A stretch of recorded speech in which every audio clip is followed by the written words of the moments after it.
The Shed, written by Robert Grossmith and read by Nick Martin. The Shed.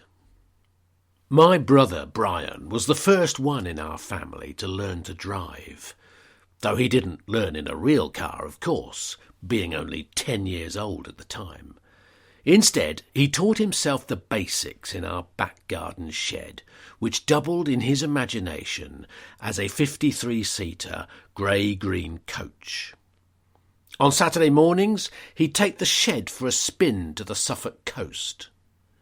Saturday was the day of the week I looked forward to most. Not only the football results in the afternoon, but the prospect of 2 whole days without school and the chance of staying up late to watch The Fugitive, if I behaved myself. If it was fine, I'd play outside in the garden, or I'd go to Billy Newton's next door but one, and we'd kick a ball around. On this particular Saturday, it was drizzling, and I was inside playing patience on the living room floor. It was then that Brian came in and announced he needed a passenger. "I'm busy. Take the animals." "No, I want a real passenger. The animals are boring. They don't do nothing." I carried on turning the cards, wondering how high a price I could reasonably put on my services. "Go on. There's no point going if I ain't got a passenger. Might as well stay at home." I collected the cards in silence, began reshuffling for a new game. "All right, you can borrow my Meccano set tonight," he offered. "It's worth more than that. I'm not sitting out there for hours just for the use of your crummy old Meccano set. Anyway, I've got me own Meccano set. It's better with 2. He stood, rubbing one leg against the other, looking as if he needed to go to the toilet. "I suppose you could have some of my football programmes as well," he added half-heartedly. "How many?" 4. 4? 6 at least. It's worth at least 6.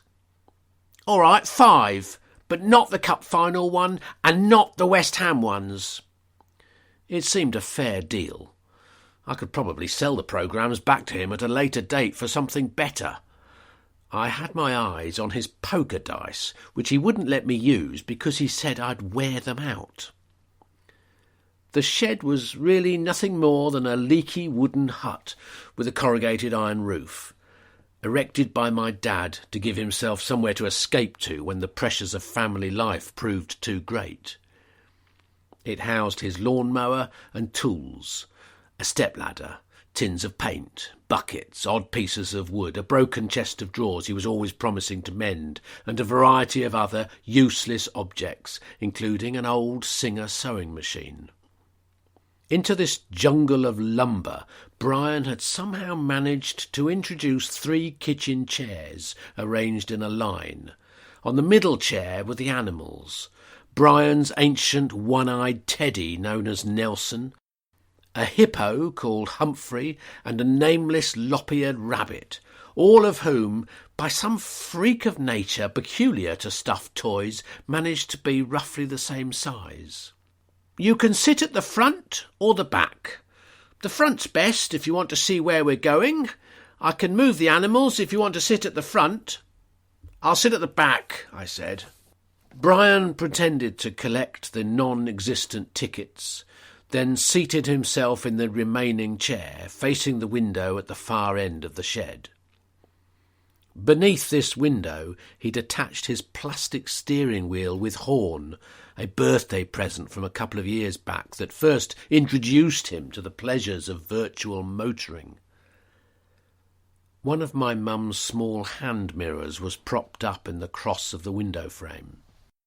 Apparently we were 5 minutes early, so we had to twiddle our thumbs until Brian's watch showed exactly 10 o'clock and we could leave.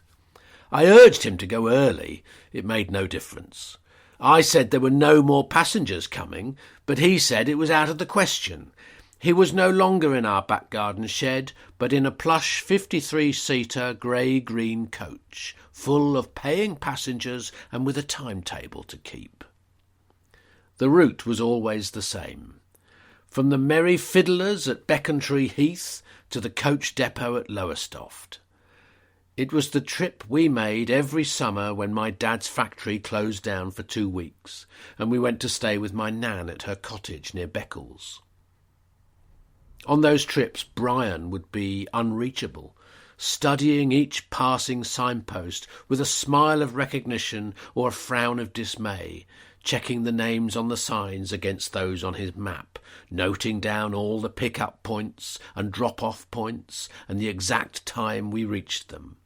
He memorised the road down to the last level crossing and humped-back bridge, and replayed it in his mind on these Saturday mornings in the shed. He relived the journey mile for mile, minute by minute.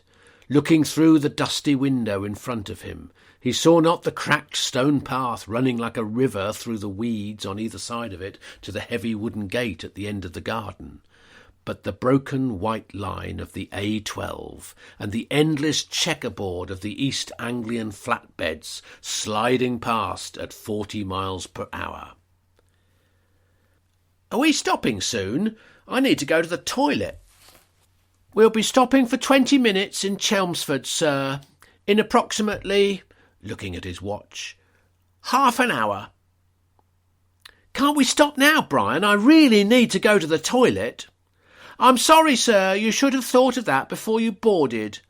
"But, Brian—" "Please, sir, talking to the driver is not permitted. There is a sign to that effect, if you'd taken the trouble to read it. I must insist you don't disturb me again." He spoke over his shoulder, keeping his eyes on the road. I tried to pass the time as painlessly as I could by chewing gum and reading, then rereading the bundle of comics I brought with me. But it's not easy to devote your undivided attention to the latest exploits of Roger the Dodger or Billy Whiz or my particular favourite, The Wild Wonders, two brothers from Iceland, barefoot running sensations who were routinely abducted, drugged and tied up before every major race, but always managed somehow to escape their captors, sprint to the stadium, join the race a lap behind the other competitors and still win, albeit by the narrowest of margins. It's not easy to do this in the dark on a hard wooden chair whose legs are longer than your own when you want to go to the toilet, and the shed smells of creosote and paint and something unpleasantly damp and decaying, and the only sounds filling the silence are the persistent puttering of an engine and the occasional scrunching of gear changes emitted by your loopy brother. We arrived in Chelmsford exactly on time. I bolted out of the shed and up to the bathroom. "You've got 20 minutes, Brian called out behind me. "If you're not back by then, I'm going without you, and you don't get the programmes."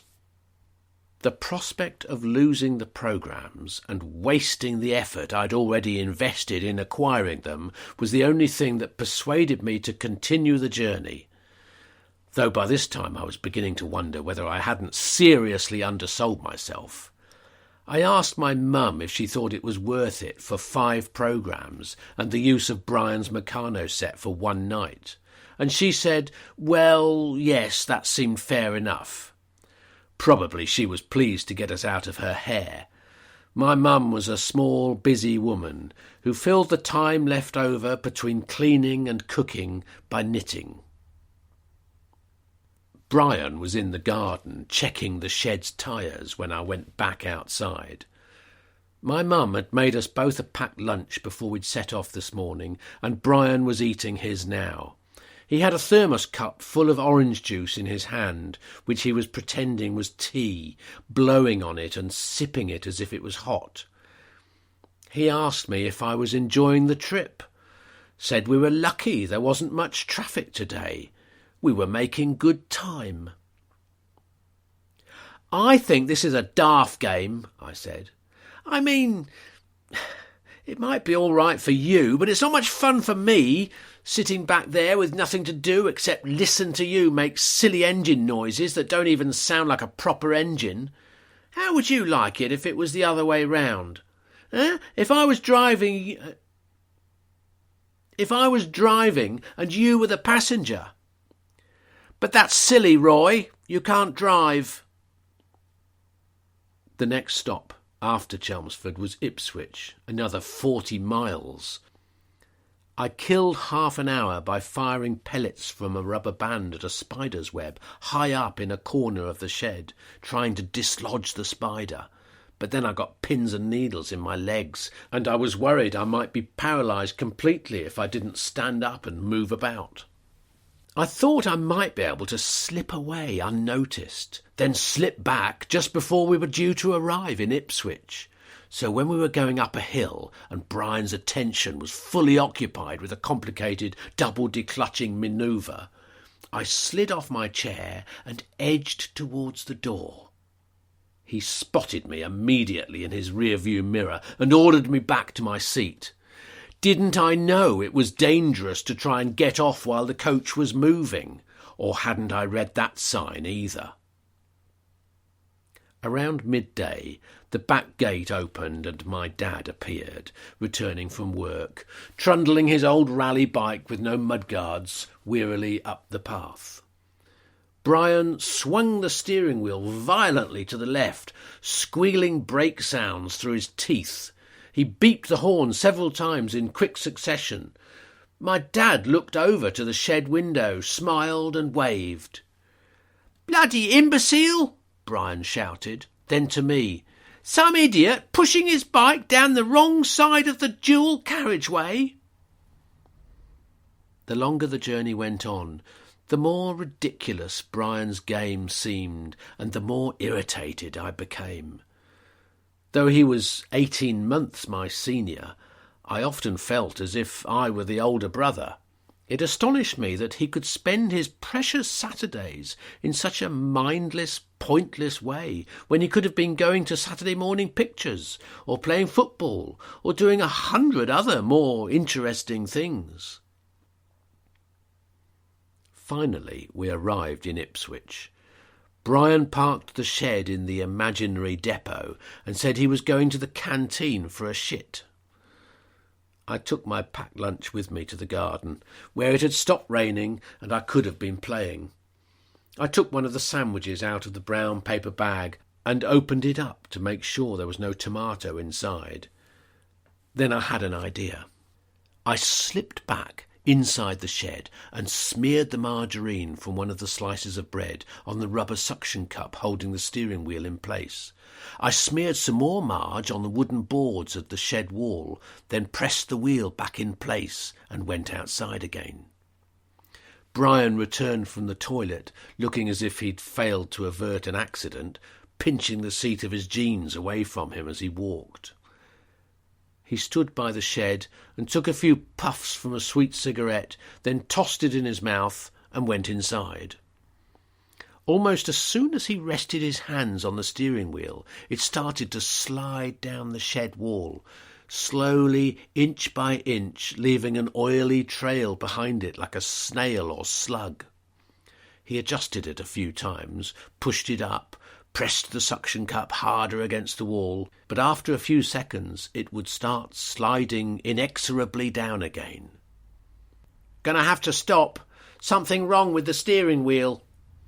He pulled into a lay-by and removed the wheel to examine it. He tried wiping the suction cup with his sleeve, breathing on it, wetting it with spit, fixing it to the window instead, but nothing helped. "I don't understand," he kept repeating. "It's never done this before. Looks like axle grease." He asked me what I thought was wrong with it, and I said I thought it was buggered.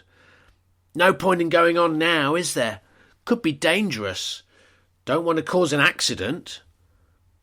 He contemplated the plastic toy sadly, turning it over in his hands like a magic charm that had suddenly lost its power, and he couldn't figure out why. "S'pose not. Think I'll stay out here anyway. Try and fix it." I still get the programmes though, don't I? And your Meccano set for tonight. I mean, it weren't my fault, was it? He sighed. No, it weren't your fault. I gathered up my comics and picked my way through the junk to the door, stopping to spit out my gum at the spider in the corner and scoring a direct hit, sending it tumbling to the floor and leaving a gaping hole in the middle of the web. "Roy," he called out as I opened the door. I looked back. "Hope you get home all right." The Shed was read by Nick Martin.